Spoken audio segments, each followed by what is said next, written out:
Assalamualaikum warahmatullahi wabarakatuh. Bismillahirrahmanirrahim. Alhamdulillahi rabbil alamin. Wassalatu wassalamu ala rasulillah wa ala alihi wa ashabihi ajma'in. Qala Allah Ta'ala fi kitabihil karim. A'udzu billahi minasy syaithanir rajim. Ma nansakh min ayatin aw nunsiha na'ti bi khairin minha aw mithliha.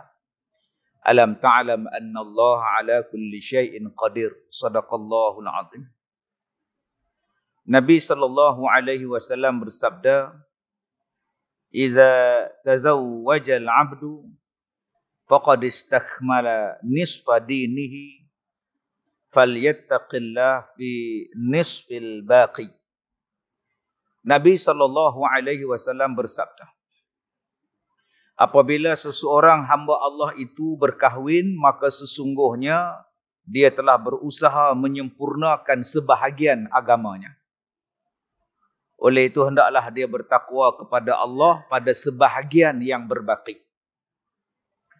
Hadis riwayat Imam Al-Baihaqi. Tuan-tuan yang saya muliakan, di dalam hadis ini Nabi SAW menyebutkan kepada kita tentang kelebihan berkahwin. Kata Nabi, bila berkahwin seseorang hamba Allah, dia telah berusaha menyempurnakan nisfa dinihi, sebahagian daripada agamanya. Maknanya dia telah mendirikan sebahagian agamanya. Maka macam mana pula dengan sebahagian yang lain? Kata Nabi, "Falyattaqillah fi nisfil baqi." Maka hendaklah dia bertakwa kepada Allah pada sebahagian yang lain. Sebahagian yang lain itu apa maksud? Sebahagian selepas nikah. Yang sebelum nikah dan dia menikah tu, bila dia menikah sahaja, dia telah berusaha untuk mencukupkan sebahagian agama dia. Maka jaga-jagalah dia bagaimana untuk mencukupkan jadi satu. Yang ni baru setengah. Lagi setengah macam mana supaya jadi satu? Selepas berkahwin, berusahalah, bertakwalah kepada Allah pada setengah bahagian lagi. Yakni tanggungjawab yang menanti selepas daripada dia berkahwin. Maksudnya kalau kita berkahwin dan kita melaksanakan tanggungjawab kita yang telah difardukan oleh agama, maka alhamdulillah kita telah mendirikan agama kita. Tetapi kalau kita berkahwin tak membuat apa yang difardukan oleh Allah, tidak mendirikan apa yang diperintahkan oleh Allah, maknanya ketahuilah agama kita ni tuan-tuan belum sempurna lagi. Sifat iman kita tadi belum sempurna lagi. Mudah-mudahan hadis yang kita baca ini ada pengajaran untuk kita. Baik, kita sambung muka surat yang ke-32, kitab Muhimmah. Dan telah datang daripada Nabi SAW bahawa sesungguhnya ia bersabda, 4 bahagian daripada perempuan yang menjadi isi neraka. Hadis ini diambil daripada kitab Ilal Ibadi Wasabil Rasyad. Disebutkan 4 golongan yang Nabi sebut, bahagian orang perempuan yang menjadi isi neraka. 4 jenis perempuan yang termasuk di dalam isi neraka. Baik, yang pertama, perempuan yang jahat perkataan atas suaminya. Dan jikalau gaib suami daripadanya, maka tiadalah memelihara ia akan dirinya. Dan jikalau hadir suaminya, nescaya menyakiti dia akan lidahnya. Baik, yang pertama, perempuan yang menjadi isi neraka. Dalam hadis ini Nabi sebut 4 perempuan, 4 jenis perempuan yang menjadi isi neraka. Yang pertama, mulut. Isteri yang mulut jahat. Perempuan yang jahat perkataan atas suaminya. Sebab tu saya suka nasihatkan pada akak-akak, panggilan kita kepada suami kita tu menentukan hormat atau tak hormatnya kita pada suami kita. Nombor 1, apa yang dipanggil. Ada orang panggil abang, ada yang panggil darling, ada yang panggil sayang, ada yang panggil B, ada yang panggil nama. Suami nama Din, dia panggil Din je. Ada nama pun tak panggil, dia panggil you. I, you. Panggilan itu menunjukkan tanda hormat. Jangan sampai panggilan tadi menunjukkan bahawa seorang isteri tadi tidak hormat kepada suami dia. Yang kedua, jahat perkataan ini apa? Iaitu apabila suami tidak memberi sesuatu yang dia nak. Maka dia pun kata kepada suami dia, awak tu memang jahat. Padahal rumah dah dapat, kelengkapan rumah dah dapat, kitchen cabinet pun dapat, bawa berjalan pergi Langkawi pun dapat, umrah pun bawa, haji pun bawa, belanja makan sepakai semua cukup, kereta sebiji cukup. Suami ni isteri minta beli kat dia barang mah abu anak raya, suami tak beli. Dengan sebab sekali tak beli tu, terus dia belasah jahat. Abang tu memang, awak tu memang, kamu tu memang, hang tu memang. Dia memanglah. Benda ini tuan-tuan disebut oleh Nabi SAW di dalam satu hadis Nabi. Nabi kata apa? Thumma ra'at minka syai'an qalat ma ra'aitu minka khairan qattu. Ada orang perempuan, bila sekali suami dia tak tunaikan permintaan dia, maka dia sebut kepada suami dia, ma ra'aitu minka, aku tak pernah tengok daripada engkau khairan qattu, suatu kebaikan pun. Padahal yang pinggang dia daripada 24 jadi 42, laki bagi makan. Tak ada baik apa. Daripada rumah sewa, lah dah ada rumah 2 biji. Tak baik apa. Daripada makan dulu atas, pinggan melamin je. Sekarang pinggan alkorok, pinggan klorok, makan. Tak baik tang mana. Sebab tu, kadang-kadang kita ni menikah 30 tahun. Sekali suami buat jahat, dia belasah suami jahat. Jahat semua dah. Sebab tu buatlah keadilan. Manusia ni yang mana tak buat salah? Abang-abang, manusia mana yang tak buat salah? Kita pun ada salah. Jadi janganlah sekali kesalahan isteri, kita lupa 1000 kebaikan isteri. Akak-akak, sekali kejahatan suami, janganlah lupa 1000 kebaikan suami. Sebab tu kita ni ada neraca, timbang. Timbang. Orang kita sekarang, bila ada masalah, terus nak bagi tahu ke orang. Bila ada masalah keluarga, terus nak bagi tahu ke orang. Bagi tahu dalam Facebook, bagi tahu dalam TikTok. Terus telefon orang sana, telefon orang sini, sabar sat dulu. Kalau boleh diselamatkan rumah tangga, selamatkan dulu. Kalau dah jahat sangat, tak apalah. Pergilah mahkamah, selesaikan. Jangan suka sangat pergi buka rahsia suami, buka rahsia isteri. Takut bila kita duk membuka rahsia masing-masing, duk membuka aib masing-masing, kita jadi apa yang kita baca sekarang ni, menyakiti suami, menyakiti dia. Dia tak cakap banyak, dia duduk diam, dia malas gaduh. Isteri je duduk cakap banyak, duduk pompang. Ada pula kawan-kawan yang dalam YouTube, dalam Facebook, duk komen pula. Bagi hangat lagi.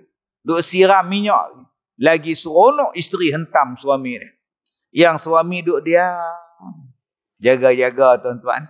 Yang pertama ni, yang jadi isi neraka, hak jenis tu. Bila ada suami, menyakitkan hati suami. Bila suami tak ada, dia tak memelihara diri dia. Dia buka aib suami dia. Yang pertama. Yang kedua. Perempuan yang membuat ia akan suaminya barang yang tiada ia kuasa. Isteri yang menyuruh suami dia buat sesuatu benda yang dia tak mampu. Tuan-tuan yang saya muliakan, dalam kehidupan perkahwinan kita ni, mudah. Yang bagi susah kita. Kita yang bagi susah. Pasal apa? Cari pasangan yang tak betul. Cari pasangan yang tak tepat. Itu punca nak jadi susah. Cuba cari pasangan yang tepat. Cari pasangan yang betul.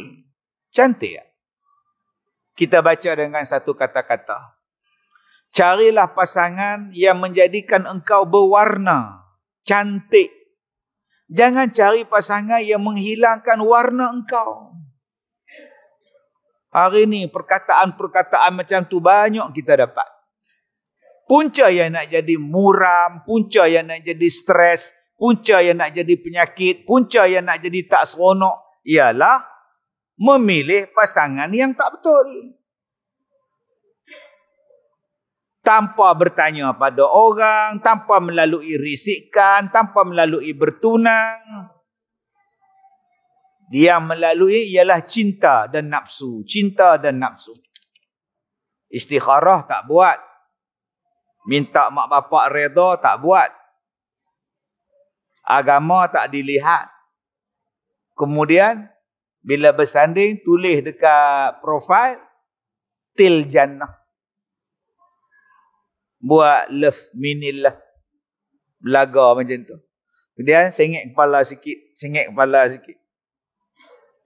Sehari buat leh besar pula. Mai 4 minggu, nikah, cerai. Apa guna mini love itu? Apa guna? Saya kata dah tadi tuan-tuan. Cari yang betul. Cari yang betul. Saya bagi contoh. Dulu saya cakap dah. Datang jumpa, minta saya buat surat sokongan. Dia kata, Ustaz tolong sign buat surat sokongan sikit. Menantu saya ni kerja di Sabah jadi cikgu sekolah. Nak minta tukar, mai balik Semenanjung. Pasal anak saya ni dah seorang-seorang dia, ada anak kecil pula. Susah lah, laki duduk di Sabah, dia duduk di Semenanjung. Perkahwinan jarak jauh.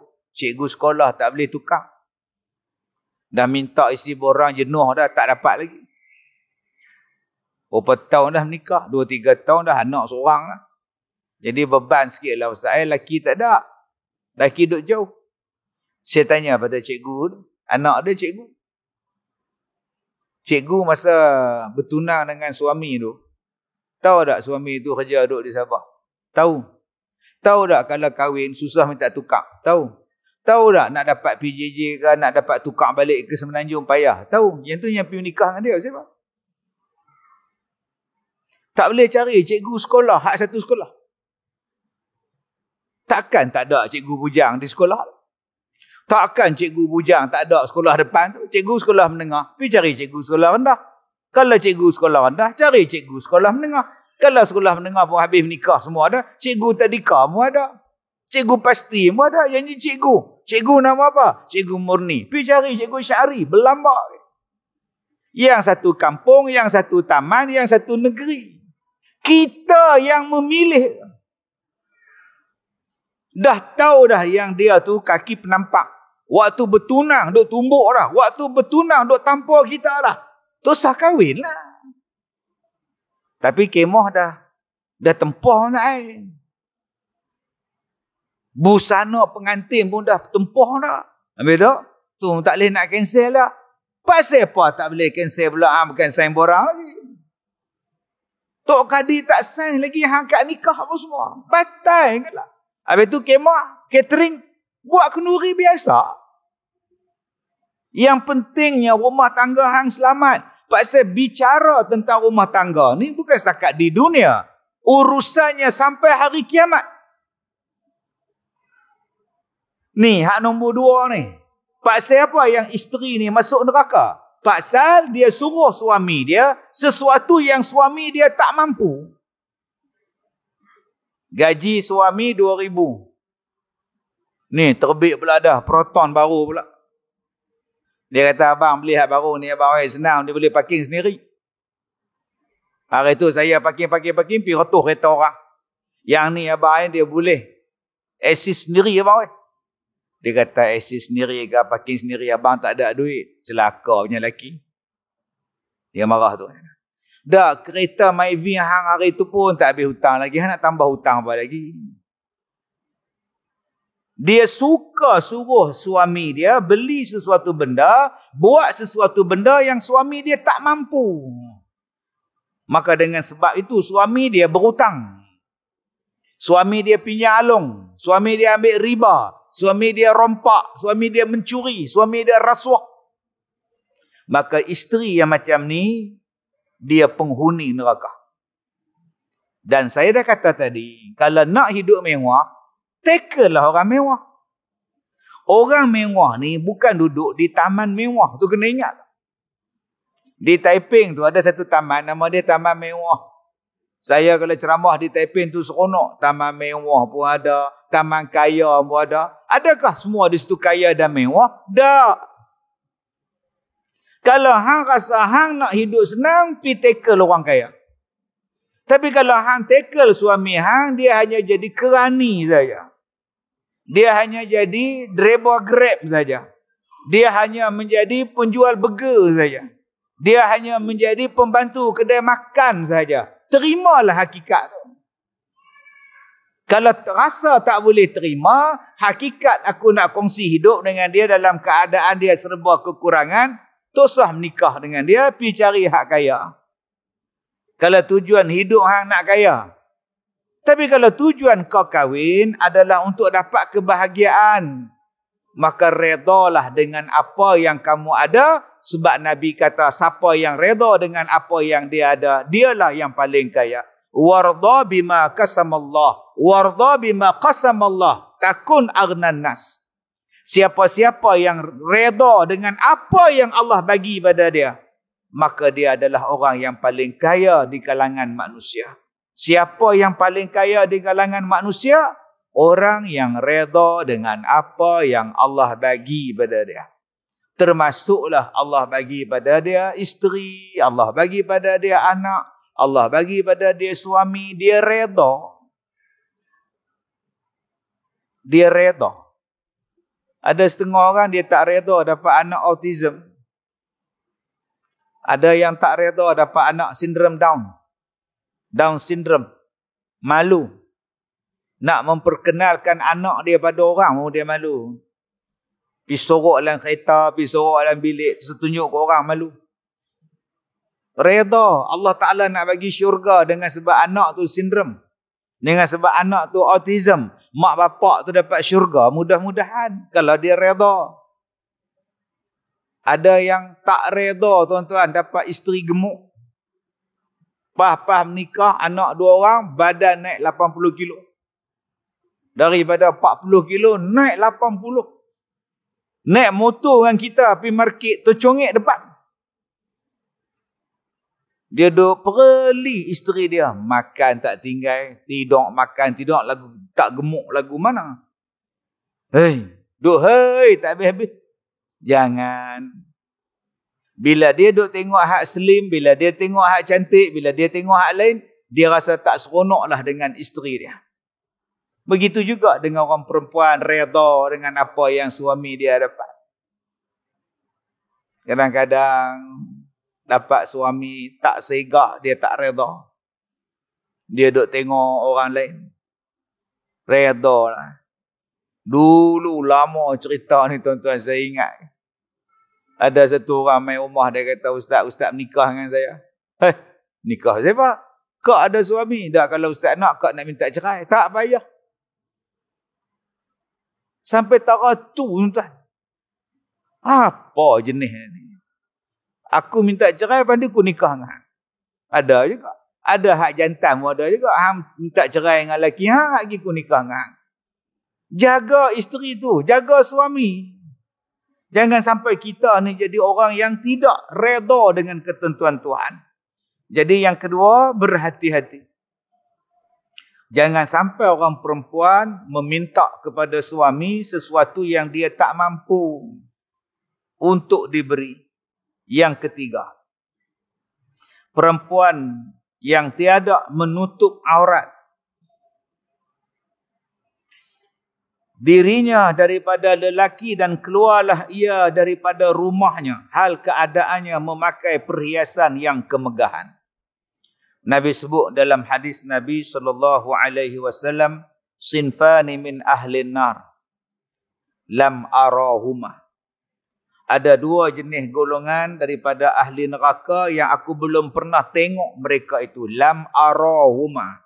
Aku tak pernah tengok.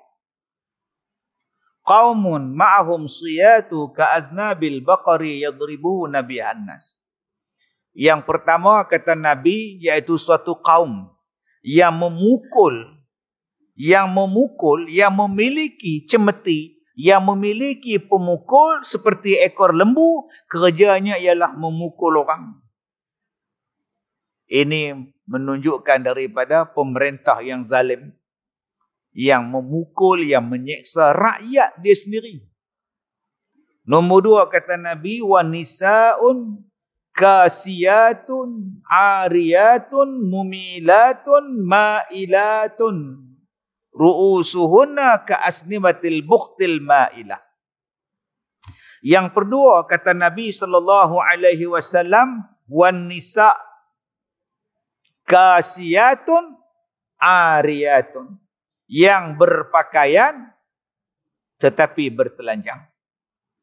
Mumilatun ma'ilatun, wanita yang mana mereka ini suka dirayu, mudah dirayu.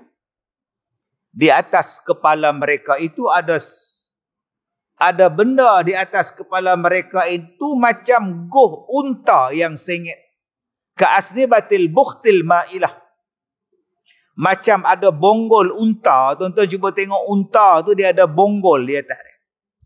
Maka di atas kepala orang perempuan ni, dia ada bonggol di atas. Maka kata Nabi SAW, dua golongan ini, wala yajidna rihaha, la yadkhulunal jannah, mereka takkan masuk syurga, wala yajidna rihaha, dan mereka takkan cium bau syurga. Wa inna rihaha la yujadu min masirati kaza wa kaza. Sedangkan bau syurga dapat dicium daripada jarak yang jauh. Ada yang kata 500 tahun perjalanan dah bau wanginya syurga. Dua golongan ini takkan dapat cium bau syurga. Pertama, pemimpin yang zalim. Yang keduanya adalah perempuan-perempuan yang Nabi sebut dalam hadis ini. Yang pertamanya, kasiyatun ariyat, berpakaian tetapi bertelanjang. Ni dia. Okey. Baju tu lah, pakai baju tapi macam tak pakai.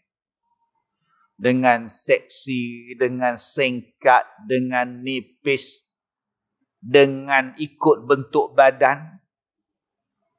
Tak ada malu lah. Keluar daripada rumah pakai skirt singkat, ketat, melekat. Nak kata berpakaian tapi macam tak berpakaian. Nak kata tak berpakaian tapi berpakaian. Sudah hilang malunya. Dan suami itu pula tak tegur. Takut kita tengok. Dia jadi bangga pula. Isteri berjalan pakai bra. Nak kata bra, tak bra. Tapi bra, pergi supermarket. Ada juga orang perempuan yang atas nama bersukan. Naik basikal. Ketat segala baju naik basikal. Itunya ramai orang perempuan lelaki-lelaki pun join sekali. Hari Sabtu Ahad naik basikal. Pasal perempuan ketat. Tu belum masuk lagi. Hak berenang, terjun, lompat, gym rama, gimnastik. Zaman Nabi tu, Nabi kata tak ada zaman tu. Sebab tu dalam hadis ni Nabi sebut lam arahuma, aku tak pernah tengok. Maknanya yang tu tak ada zaman Nabi. Tak ada. Pakaian macam tu zaman Nabi tak ada. Walaupun Nabi tu duduk di Mekah, ada orang jahiliah. Jahiliah pun tak pakai macam tu. Nabi duduk di Mekah tu berapa puluh tahun tuan. Orang jahiliah pun tak ada. Nabi kata di akhir zaman orang Islam ada yang pakai macam tu. Ala ru'usihina, atas kepala mereka itu ada bonggol unta. Goh unta yang sengit. Dulu ada orang petikai saya, dia kata ustaz, goh unta yang sengit tu dia pakai apa nama sanggul. Sanggul tu dia bagi tinggi lagu tu. Haram tu. Saya kata haram. Pasal apa? Rambut dia bertutup. Nak kata haram apa? Dalam hadis sebut, dia jadi macam bonggol unta. Nabi kata, di atas kepala mereka itu ada bonggol unta. Cuba tengok bonggol unta, goh unta, bengkok unta tu, bentuk dia lagu mana? Bentuk dia lagu ni. Letak di atas kepala. Dan kata Nabi, orang macam tu tak ada di zaman Nabi. Tak ada. Setakat sanggul tu ada zaman Nabi. Perempuan bersanggul tu ada. Hadis-hadis tentang sanggul pun ada. Laki-laki bersanggul, perempuan sembahyang, ada sanggulnya. Nabi kata yang ni tak ada zaman aku. Di atas kepala orang perempuan tu, dia bubuh menatang tu. Saya kata cuba tengok dalam dunia sekarang. Apa benda yang orang perempuan letak di atas kepala dia macam bonggol unta. Nama dia crown. Bila menang Ratu Cantik, dapat. Bila menang Ratu Kebaya, dapat. Bila menang Ratu Miss World, Miss apa nama, dia letak. Cuba tengok bonggol atas kepala dia. Crown dia tu. Dan benda tu tak ada zaman Nabi. Mana ada orang macam tu pertandingan Miss Mekah, Miss Jahiliah, Miss Arab, tak ada. Sebab tu orang Islam jangan masuk pertandingan Ratu Cantik. Kamu memperagakan badan kamu, kamu memperagakan bentuk badan kamu, kamu mendedahkan aurat kamu. Nabi kata sinfani min ahlin nar. Dua golongan ini. Bila kita kata orang Melayu, orang Islam tak boleh Ratu Cantik, orang Melayu juga bantah. Mana boleh memberi markah kepada ciptaan Allah. Nak bagi markah pada benda yang kita boleh usahakan. Pertandingan menggubah kain tuala, boleh bagi markah. Yang ni buat gubah jadi telok, yang ni gubah jadi tembikai, yang ni gubah jadi Proton X90, silakan. Boleh bagi markah. Tetapi ciptaan Allah tak boleh bagi markah. Ambil 5 orang perempuan bagi markah. Yang ni mata besar 7 sudah. Oh, yang ni mata lawa perfect 10. Oh, yang ni kulit dia cantik perfect 10. Yang ni 47 sudah. Mana boleh bagi markah macam itu? Sebab itu dilarang pertandingan Ratu Cantik. Dan benda tu kata Nabi lam arahuma, aku tak pernah tengok benda tu. Memberi markah pada ciptaan Allah. Maka perempuan yang keluar daripada rumah tiada menutup dirinya daripada lelaki. Dan keluarlah ia daripada rumahnya hal keadaan memakai perhiasan yang kemegahan. Allahu Akbar. Okey. Yang keempat. Perempuan yang tiada baginya cita-cita, melainkan hendak makan dan minum, dan tidur, dan tiada baginya gemar pada pekerjaan sembahyang, dan tiada gemar pula berbuat taat kepada Allah dan Rasulnya, dan tiada gemar pula taat bagi suaminya. Yang keempat, perempuan yang menjadi isi neraka ialah yang pertamanya. Yang pertama di sini dia sebut, yang keempat, cita-cita bagi dia tak ada.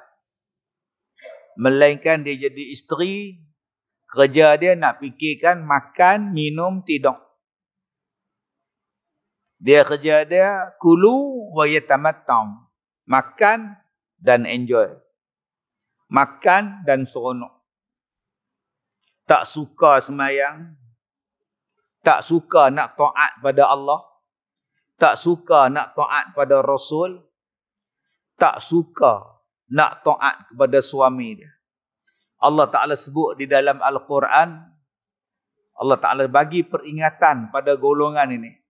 Yang tak suka dengan ayat Allah, yang tak suka dengan hukum dalam surah Al-A'raf ayat 147. وَالَّذِينَ كَذَّبُوا بِآيَاتِنَا وَلِقَاءِ الْآخِرَةِ حَبِطَتْ أَعْمَالُهُمْ هَلْ يُجْزَوْنَ إِلَّا مَا كَانُوا يَعْمَلُونَ.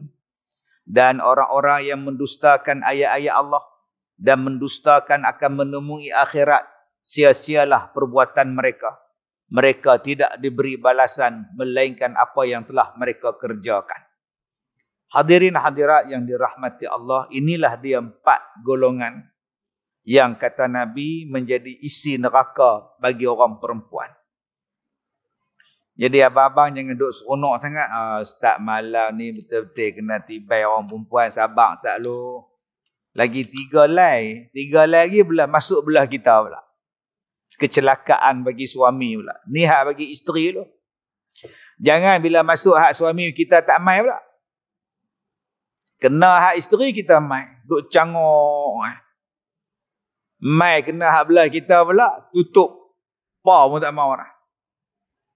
Nak bagi elok, dua-dua kena dengar. Baik. Yang ni lah yang paling menakutkan kita. Allah Ta'ala sebut di dalam Quran, Inna ja'alna ma'alal ardi zinatan laha linabluwahum ayyuhum ahsanu amala. Dalam surah Al-Mulk ada, dalam surah Al-Kahfi pun ada. Kita turun daripada masjid, kita tengok kasut. Kasut tu Allah Ta'ala jadikan ilham untuk manusia mencipta dia. Dan bila ada kasut, dia jadi ujian pada kita. Kasutnya. Ada orang yang hilang kasut di masjid, sampai sekarang tak datang dah masjid. Dia fras kasut dia hilang. Allah test tang kasut saja. Ada orang yang tersilap orang lain pakai kasut dia. Orang tu pulangkan balik, minta maaf tuan, saya tersilap. Hang buta ke apa? Dia ambil serelum kasut orang kau suka. Sejak daripada tu kita dah tak cakap dengan dia. Sampai sekarang duk tuduh dia, dia tu pakai kasut aku. Belum turun ke kereta. Kereta yang ada pada kita tu ujian untuk kita. Allah Ta'ala sebut dalam Quran, apa yang kami bagi pada kamu dalam dunia adalah perhiasan untuk kamu. Inna ja'alna ma'alal ardi zinatan laha. Zinah tu maknanya perhiasan. Kena faham betul-betul itu. Sebab ada orang perempuan nama dia Rozina. Dia kata apa ni nama tak elok ni, zina ni. Hei makcik, Rozina lain. Zina lain. Zina lain. Zina lain. Ziana lain. Zin lain. Sikit perkataan membawa makna yang berbeza. Jin lain. Jinnah lain. Jannah lain. Junnah lain. Jin. Jinnah lain pula. Jinnah tu dalam bahasa Hindustan pagal. Dalam bahasa Melayu cari sendiri. Dia tu pagal hai, dia dilvana hai. Tu nama dia jinnah. Jannah syurga. Junnah benteng, perisai. Dia berhati-hati. Sebab ada orang dia marah pak dia bubuh nama dia Normawati. Ustaz, pak saya ni bubuh nama Normawati. So what? Yalah wati-wati ni tak elok. Tak elok siapa? Wati ni, wati kan ni suami isteri berhubung, suami isteri hubung badan tu, wati. Tu wati. Kak wati. Ti senyum sikit. Wati. Tu wati. Normawati. Salawati. Yang hak tidur laki bini tu, wati. Tu. Kau nama apa? Salawati. Tak, Salawati. Normawati. Tak apa kau oi. Tapi tak sedap orang wati-wati tak suka orang duk perling. Kau suka hang lah. Orang kata tak apa lah. Jadi penin tak ni. Abah-abah hak mana nak dapat anak ni? Fikir lubuh nama apa? Jangan main belasah. Baik. Dia sebut. Kalau saya kata tadi kasut tu pun ujian untuk kita. Kereta tu pun ujian untuk kita. Balik ke rumah, rumah ujian untuk kita. Balik di rumah, tengok anak duk selera, tengok TV. Tu pun ujian untuk kita. Isteri keluar daripada dapur, duk bawa mi tom yam apa semua ni. Isteri tu pun ujian untuk kita. Kata Allah, kami jadikan apa yang ada di atas bumi ini ujian untuk engkau. Supaya kami tahu siapakah di kalangan kamu yang membuat paling baik amalan terhadap apa yang aku bagi pada dia. Linabluwahum ayyuhum ahsanu amala. Salah satu ujian yang Allah Ta'ala bagi kepada kita sebagai perhiasan. Nama dia ialah isteri. Isteri itu perhiasan kita. Suami itu perhiasan kita. Untuk apa? Untuk apa? Kita menikah tahun 69, kita menikah tahun 84, kita menikah tahun 93, kita menikah bulan lepas. Untuk apa? Kata Allah, untuk kami tengok siapakah di kalangan kamu yang paling baik amalan dia. Allah bagi kita bendang untuk apa? Supaya kami tahu siapa yang paling baik amalannya. Allah bagi jawatan kita cikgu sekolah untuk kami tahu siapa yang paling baik amalannya. Allah Ta'ala bagi kepada kita rumah nak tengok siapa yang paling baik amalannya. Jadi untuk konteks kita malam ni, Allah Ta'ala bagi kita suami, Allah nak tengok siapakah di kalangan kita yang paling baik amalannya. Allah Ta'ala bagi kita isteri supaya Allah tengok adakah kita orang yang paling baik amalan dia. Baik, tuan-tuan yang saya hormati. Allahu Akbar. Bagi orang perempuan, puasa dah habis dah, puasa 6. Raya dah. Puasa yang raya kedua hari itu pun saya ada puasa sunat dah. Oh, rajin. Rajin kau puasa. Ni hari ni pun puasa hari Senin. Oh, bagusnya. Kak, tudung labuh no. Allah Ustaz, tudung 3 segi tak apa nak confident. Kak, daripada dulu pakai tudung labuh. Stokin ni daripada kaki sampai ke paha. Punya tebal stokin. Oh, baguslah kak ni lah. Oi, tutup aurat lah Ustaz. Oi. Kak bela mak juga. Mak lumpuh, kena stroke. Ada kat rumah tu kak bela dia. Kak berhenti kerja. Bela mak. Oh, bagusnya. Anak berorang. Anak 8. Kerap beranak Ustaz. 2 tahun seorang, 2 tahun seorang. Tak apalah, rezeki Allah kan. Oi, terima semua. Haji pergi dah. Alhamdulillah Ustaz. Haji pergi dah. Quran tiap hari baca. Kak baca 1 hari 1 juzuk. Sebulan habis. Khatam. Oi. Baikkah dia ni? Belum. Sabar Ustaz lah. Allah Ta'ala uji dia tang mana? Suami dia. Suami itu perhiasan pada dia. Suami Allah Ta'ala uji melalui suami. Suami dia kata, lihau abang cadang nak menikah lagi seorang. Tolong sign Zat. Nanti mahkamah nak panggil leha pergi mahkamah nak tanya layak tak layak menikah. Agak-agak tudung labuh tu dia buat apa? Dia buka tudung labuh tu, dia cekik laki dia dengan tudung-tudung tu. Mak dia hak lumpuh tu minta ayam. Ayah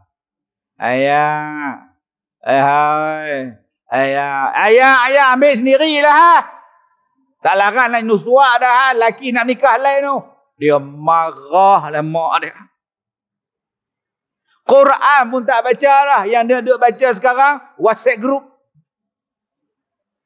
Pi mana yang tadi baca Quran? Pi mana yang tadi puasa sunat? Pergi mana yang tadi yang jaga mak bagus? Pi mana tadi yang semayang semua bagus? Hanya kerana berubah pasal suami menikah lain. Dia bantah sungguh. Di situlah kata Allah tadi, Allah nak test kita.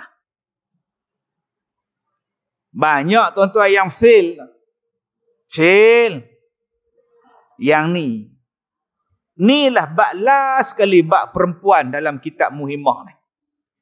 Pengarang kitab pun cerdik, dia buah ujung-ujung ni. Buah awal lagu ni orang perempuan tak main dah. Dia pun buah ujung-ujung ni. Cuba tengok dia kata apa. Ketahuilah olehmu bahawa sesungguhnya hukum segala perempuan yang bantahan, yakni yang tiada ikut ajaran suami dan taat itu setengah daripada dosa yang besar, lagi dimurkai oleh Allah Subhanahu wa taala.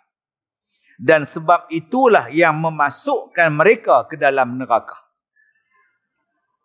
Hukum bantah suami. Jawapan dia neraka. Okey. Jadi kalau nak marah macam mana pun jangan menjerit. Kita duduk rumah flat. Dengar sampai bawah. Jaga pun dengar. Menjerit baling piring, baling pinggan. Jantan tak guna. Oh, sudah. Hilang habis dah telekung. Padahal geng tadarus Quran. Bila mai gila tu, tadarus tak tadarus. Sebab tu Allah Ta'ala nak tengok apa yang kita buat bila berlaku sesuatu kejadian. Anak kita balik pada sekolah, bas sekolah tu langgar dia. Van sekolah tu langgar anak kita. Kelang kabut lah kita lah, ambulans lah, apa semua. Last sekali Allah sayang anak kita, Allah ambil. Allah nak tengok. Apa yang kamu buat bila anak kamu kena langgar? Pukul driver van, bakar driver van, bakar van, menjerit, pengsan, atau apa? Ada yang pergi pukul driver van. Driver kata, saya tak tahu. Tiba-tiba dia melintas ke depan van. Mana saya tahu? Dak hang pasal apa tak turun? Pimpin dia lintas jalan. Pakak pukul pula, masuk hospital pula pakcik tu. Mai pula isteri dia pula bawa minyak gas, pergi simbah dalam van, bakar pula dah. Tapi ada orang tuan-tuan, dia sabar. Dia sabar, dia reda. Bila mati anak dia, orang pakat peluk dia. Sabarlah. Sabarlah Kak Yahoy. InsyaAllah anak saya syurga, saya sabar, anak saya syurga. Dia tenang je. Nak tengok baik tak baik kita, bukan waktu sihat saja. Bukan waktu senang saja. Nak tengok kita ni sabar, ada iman ke tidak, waktu disusahkan. Sebab itu dalam satu hadis Nabi sebut, siapa-siapa yang Allah Ta'ala nak bagi dia baik, Allah Ta'ala akan uji dia. Siapa yang Allah nak bagi dia baik, Allah akan uji dia. Macam mana ujian? Tak tahu. Ujian aksiden. ujian lumpuh, ujian sakit, ujian bercerai, ujian isteri ada skandal, ujian suami ada skandal. Nak tengok waktu kamu diuji, boleh tak? Sabar tak? Ada yang diuji dengan sakit kepala. Makan penedor berpapan-papan tak lega. Pergi klinik. Bagi makan ubat klinik tak lega. Sebulan pergi balik. Klinik buat surat pergi hospital. Hospital pula rujuk dekat pakar. Masuk mesin. MRI. Masuk kepala saja. Bila buat MRI, tak nampak apa. Pergi pakar dekat Serdang pula. Scan dekat sana pula. Pun tak ada apa-apa. Balik rumah sihat. Tak ada apa-apa. Cuma duk pening kepala. Jumpa dengan ustaz. Ustaz perubatan syipak tu. Jampi. Saka pula dah. Buat sana, buat sini lagi pening kepala. Tak lega-lega juga. Mai jumpa tu imam. Last sekali baca Yasin. Mintalah orang masjid buat air penawar sikit baca Yasin. Tak lega juga. Kawan sebelah mai. Bawa lemang sebatang. Duk sikit kepala lagi kan nak. Mana lega kat ya. Raya macam tak raya. 6 bulan. Dah pergi hospital lah. Tak tahu doktor kata tak ada apa. Tu rawatan al apa hari tu pun tak ada apa pun. Pergi masjid hari tu pun Tok Imam buat 3 kali Jumaat lagu tu. Minggu lepas ada pergi minta kat Ustaz Kazim. Tak lega pun dia pun sakit. Dia kata, nak oi. Kita ni doktor-doktor juga kan. Ustaz pun ustaz juga. Tapi kita kena tengok jugalah kot cara lain pula kan. Cara lagu mana? Yalah kita kena tengok jugalah kita ikhtiar kan. Main belah Penang ni ikhtiar. Bunyi dalam dia percaya. Kita kena ikhtiar. Tu dia bunyi. Main belah Perak ikhtiar. Main belah kita sini. Kita kena ikhtiar. Oh tu dia. Dia ada tomak ninah ni dalam tu. Kalau hang nak aku boleh bawa. Masa itulah ujian sampai. Masa itulah ujian sampai. Duk menurun gede. Main ambil kepala kambing. Ambil kain kapal mayat lah apa semua. Nampak. Kalau hang tunduk pada masa tu. Habis. Saya waktu saya sakit sekali tu tuan-tuan, mai. Bukan orang Malaysia, orang luar. Mai ke rumah. 2 suami isteri. Kami datang ni nak ubat Ustaz Kazim. Saya duduk berbaring tengah-tengah ruang tamu tu. Duduk pejam mata lah. Ya Allah. Mari orang. Isteri kata dari mana ni? Daripada luar. Bukan rakyat Malaysia. Nak ikhtiar. Nampak pakai kepiah elok. Tak apalah. Kalau nak cuba. Saya duduk atas katil. Duduk atas tilam tu. Saya tengok mereka buat keluar pada beg mereka. Colok. Ada mangkuk. Ada patah beras ke apa tu. Colok 3 batang. Saya ni tengah-tengah duduk tidur tu. Bingkah duduk. Ni pasal apa ni? Nak berubat. Sudah. Ni colok ni. Ikhtiar. Nampak. Saya kata, dah ustaz diam je. Kami nak tengok ustaz. Nak scan. Scan kat hospital. Saya biar mereka tuan-tuan lalas. Saya kata, sudahlah. Cukup. Saya suruh isteri saya bancu hayang. Korang kopok leka. Bagi mereka makan. Senyembang mereka. Last sekali ustaz, kami tak mau dah ubat orang, barang-barang ni kami pergi ustaz, kami nak balik. Allah Ta'ala bagi kita sakit tu, Allah nak test kita. Allah Ta'ala nak bagi kita kaya tu, Allah nak test kita. Allah Ta'ala bagi kita ni macam-macam ujian, Allah nak test kita. Salah satunya test suami kita, isteri kita, anak-anak kita. Dia kena banyak sabar dengan isteri kita. Kena banyak sabar. Akak-akak kena sabar banyak dengan suami. Allah nak tengok apa bentuk ujian dia. Cuba tengok dia kata tu. Dan yang terlebih berbantah lagi, yang terlebih sangat jahatnya ialah sebab suaminya beristeri yang lain. Ni dia. Yang banyak orang perempuan duk bantah pada suami ni pasal apa? Suami menikah lain. Dan bantahnya pula gila-gila punya bantah. Yang ni tuan-tuan boleh duk tengok di media sosial ni. Sebulan dua ni. Sebulan dua ni tuan-tuan tengok. Hak mana kita duk baca dalam kitab ni. Dia saman sana, dia saman sini, dia buat nu, dia buat ni. Hak suami ni tak boleh kata apa lah, duk nganga lah. Orang pukul hentam dia. Tu yang saya sebut dalam surat khabar baru ni. Saya kata kalau suami tu buat nikah betul, halal dia menikah. Isteri yang kedua. Kenapa nak dipanggil penyondol?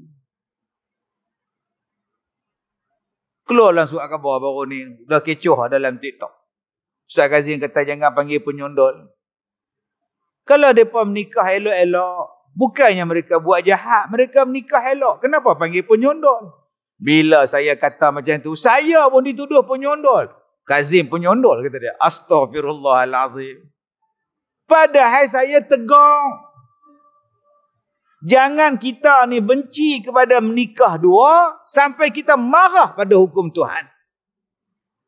Ini kita huraikan.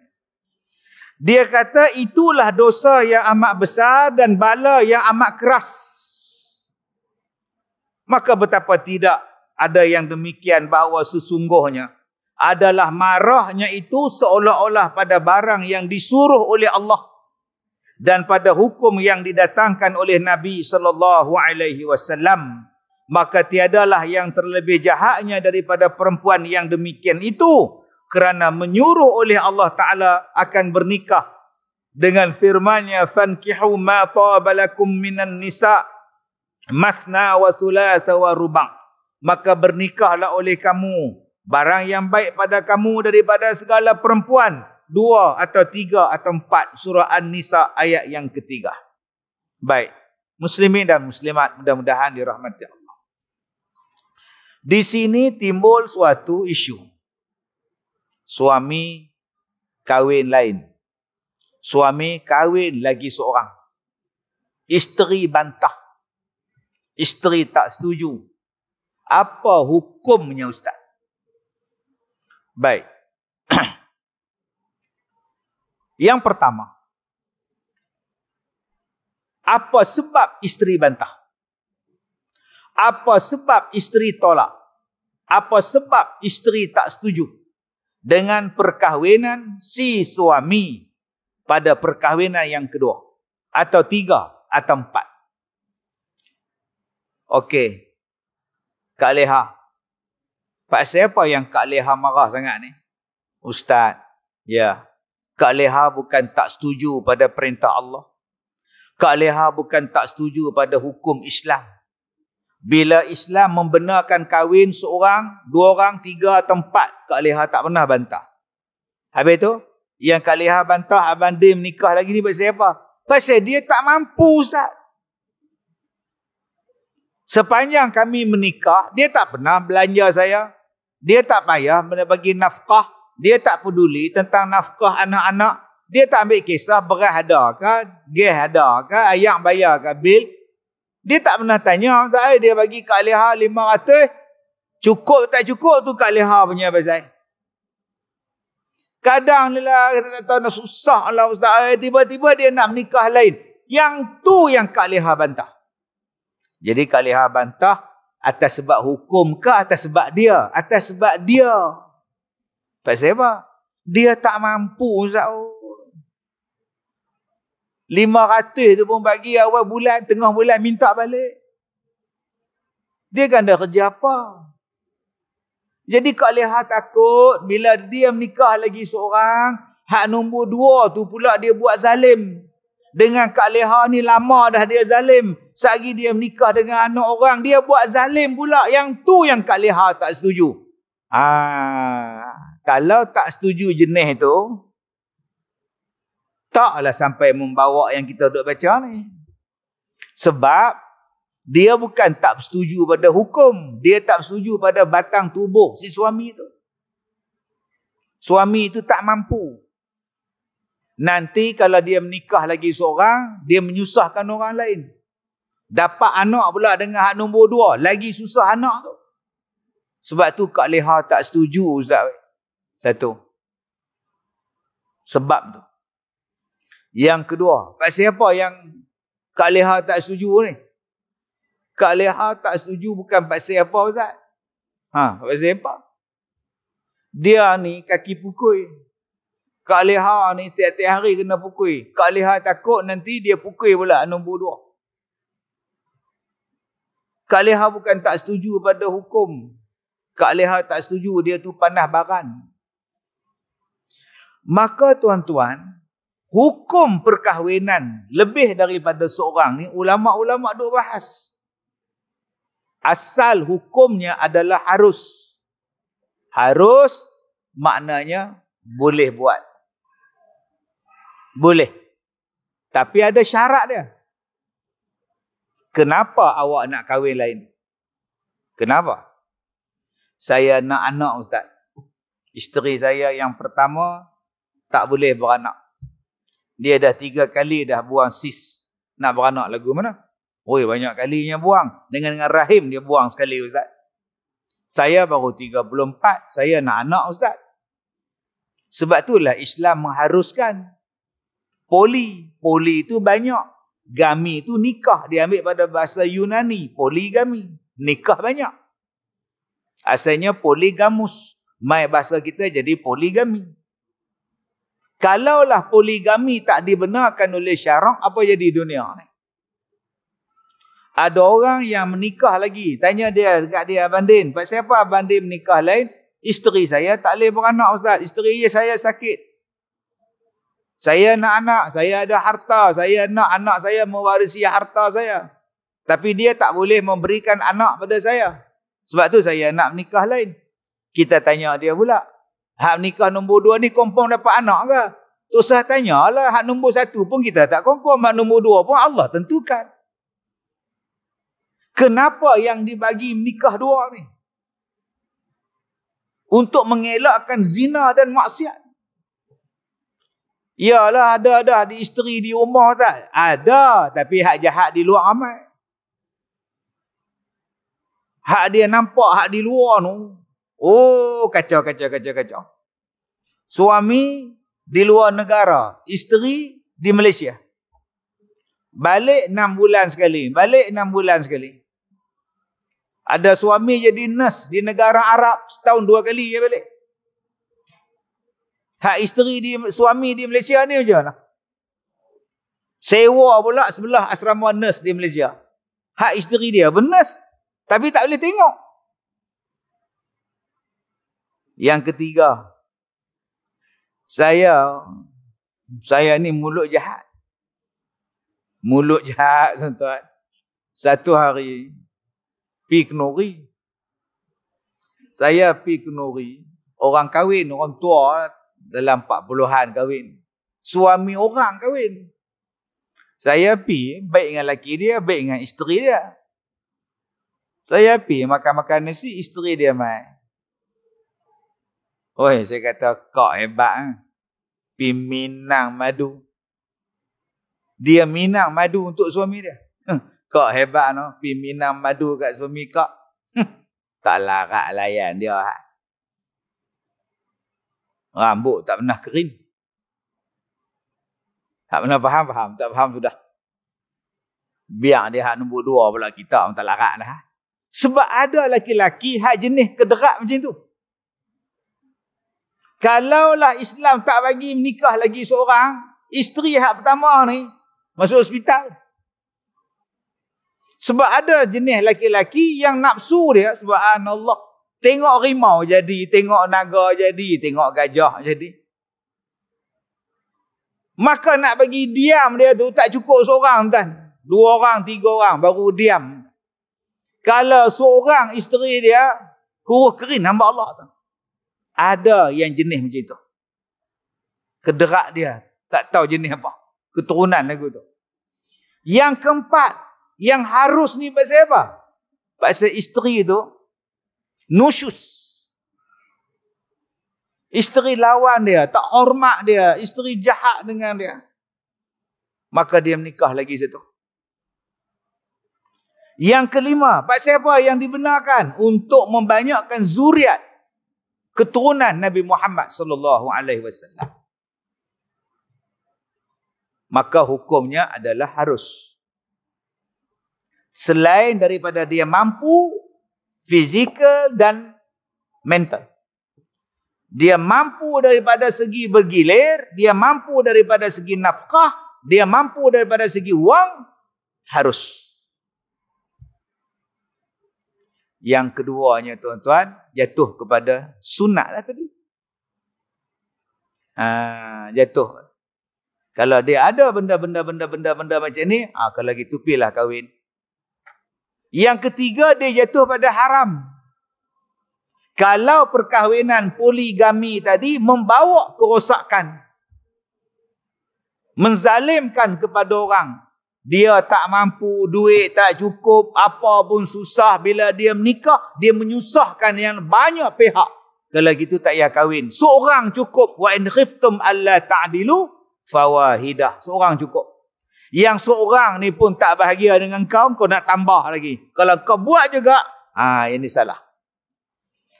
Jadi tuan-tuan yang saya hormati, itu asas ataupun perbezaan hukum dia. Asas kepada hukumnya adalah harus. Kemudian dia bertukar mengikut kepada situasi. Ini berlaku bukan untuk poligami saja. Yang menikah seorang tu pun. Kalau nak kira seorang, lagi banyak zalim daripada yang poligami. Saya ulang balik. Kalau ikutkan yang menikah seorang buat zalim, lagi banyak daripada yang buat zalim nikah ramai. Sebab yang menikah ramai jarang-jarang. Yang menikah ramai kadang-kadang. Yang menikah banyak sikit-sikit. Yang menikah seorang ni ramai. Tuan-tuan boleh tengok berapa ramai hak menikah seorang pukul isteri. Berapa banyak yang menikah seorang tak bagi nafkah. Berapa banyak yang menikah seorang zalim.